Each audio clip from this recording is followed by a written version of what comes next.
Starting with today's editorial, the first editorial is Bengaluru's Night of Horror. This editorial speaks about the molestation on the women, or you can say mass molestation on women, which happened on New Year's Eve. Now, the point is there is this Criminal Law Act of 2013, which brings out the clarity to the number of sexual offences, and it also simplifies the procedure for women to bring out the cases to the attention of the police. But the concern is without an administrative ethos that does not flip an accusation on the woman.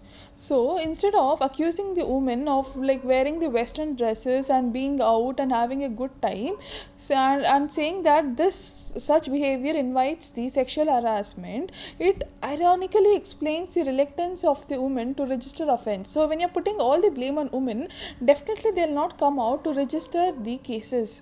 Right. So what we should do is instead we should assert a woman's right to bodily integrity, no matter where she is, what is she doing, and no amount of law making can significantly change this. So just bringing out the laws does not change the scenario unless promoting the woman's right. So there is very much need to change the mindset and also create awareness and promote the women's right to her body, to her freedom, etc. Now moving on to the next editorial, which is Arms and the Region. This editorial speaks about the various countries in our neighborhood and the various challenges they pose. So first taking the China, the challenges posed by China to its neighbors, the recent moves of positioning the air defense weapons on an reclaimed island in the South China Sea, and forays by fighters and bombers over the East China Sea, and also even sending its aircraft carrier Liaoning to Hainan via the Bashi Channel between the Taiwan and Philippines, have sent an unwelcome message to the neighbors. So not everything going smooth between China and its neighbors. There are the tensions which has been created by the China, and also India has to be cautious because there might be one day there might be a case that India might send its aircraft carrier Liaoning to the Indian Ocean, maybe to just announce that a new world power has arrived. And there are a few other tensions like the reorganization of China's military into theater commands, and local media hype about the large-scale joint training exercises, and also the aggressive diplomatic reaction to the events that impinge on its stated positions, like as we saw recently regarding the reactions of China regarding the Dalai Lama's visit to Mongolia and later to the Arunachal Pradesh, etc. So coming to the India and US relationships, definitely we can say there is this change in the relationships, or we can expect a change in the relationships, given that Donald Trump has been elected as a president of the US. But since US has placed India as its major defense partner, and also there is this defense technology and trade initiative in place. So India has to follow a thin path where it balances its relationship with the US. And also the key dictum to follow would be to ensure that India's interests are ensured against the reversal in power politics. So if there's any reversal or any change in the power politics, we have to ensure that our interests are secured, so that will not be in the same position as in Pakistan when the Cold War and the Soviet presence in Afghanistan ended. Now, coming to the Pakistan and India relationships, we can expect the Pakistan to continue meddle in the India's affairs and also support to terrorism, as we have already seen the incidents of Pathankot, Uri terrorism, etc. And also, there is growing closeness between Pakistan and China. And there are also few changes in Pakistan. The new Pakistan Army chief on the top brass has been overhauled. It sends out a feeling of hope to India that the civilian leadership may be exercising a great say in the security and foreign affairs. But there's nothing to be more excited because we've already seen this in past. So India has to be wait and watch about the various developments in the Pakistan and the overall effect on the other countries. So with the growing closeness between the Pakistan and China, India has to speeden up its process of developing the Chabahar port and also meet the economic and military commitments to Afghanistan. Coming to the budgetary support required, the demonetization has ensured extra money for government, so there should be greater allocation for the defense sector in order to enhance their capability in dealing with the security issues, and also there should be and also building up of defense industrial base should gather momentum. Now moving on to our next editorial, which is running into the Chinese wall. The crux of the editorial is regarding the fragmenting global consensus on the terrorism. First, let's begin with the China's decision to veto India's proposal to ban Jaish-e-Mohammed chief Masood Azhar at the UN. And this is not the first time China is vetoing the India's proposal. It has happened in the past also, but Azhar's case is different because there is a lot of evidence against him regarding the involvement of the terrorist activities in the India. And plus, the important thing is he has declared himself about the terror plots in his own book.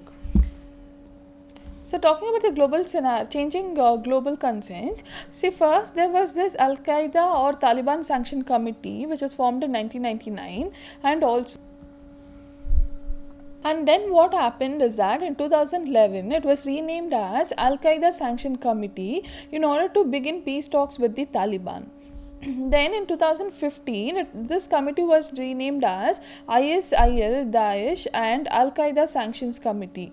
Now, so this renaming of the committee has enabled Pakistan to question how banning of Azhar has been even connected to the committee's work. Also, with the growing closeness between the Russia and Pakistan led to Russia being neutral in its support to the India's proposal of banning JEM chief Masood Azhar at the UN. So India had only support of 3 members of the UN Security Council, and China vetoing and Russia not doing anything, thus remaining neutral. And also other concern is the other scenario is where the growing closeness between 3 countries, that is Pakistan, China and Russia.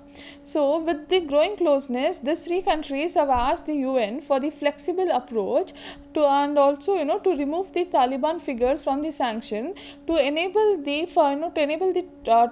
talks with the Taliban. So other reason for the changing global concerns on the terrorism is the changing ties between Russia and US.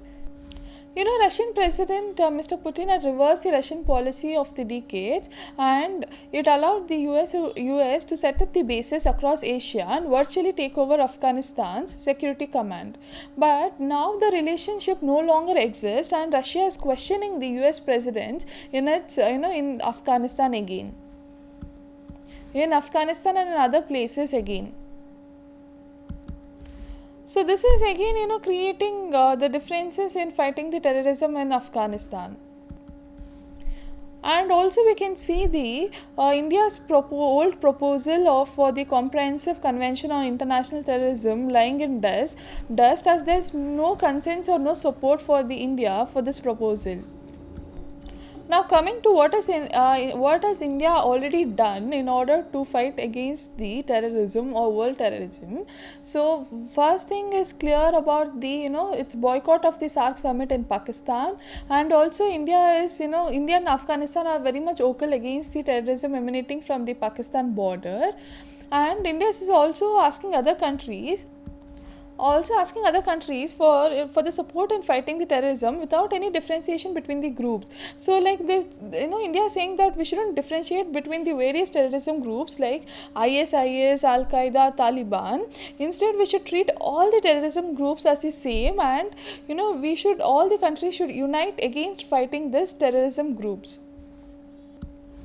And also, as a counter strategy against Pakistan and China, so against Pakistan, India has used the Balochistan issue to pressurize Pakistan, and also against China, India has taken few steps which has irritated China, like the allowing the Dalai like the Dalai Lama visit to India, and also issue of the visa to Uyghur leaders, but later it was cancelled because of the protests from China. So through this methods, India is like constantly like India is putting pressure on the other countries also to take a stand. So now the question is, what can be done? We all know, you all know that India and US relationship is like more stronger with its various cooperation in the security areas or in the defense, etc. With that, India should also garner support from China and Russia in fighting against the terrorism, and also India has to give the example of the Turkey and ISIS. So, where the Turkey was initially supported ISIS, now it is facing its uh, now it's facing the impact of its bad decision, as the ISIS has been attacking us or bringing out the bomb attacks in Turkey itself. So by using the global scenario, India has to put pressure on the various countries in order to gain their support to fight against the terrorism. So that's it for today's editorial. If you have found this video useful, please like and subscribe to my channel, and also give me a feedback for any improvements, and please share it with as many as possible, as this will be a motivation for me to to keep on doing videos. Thank you for watching.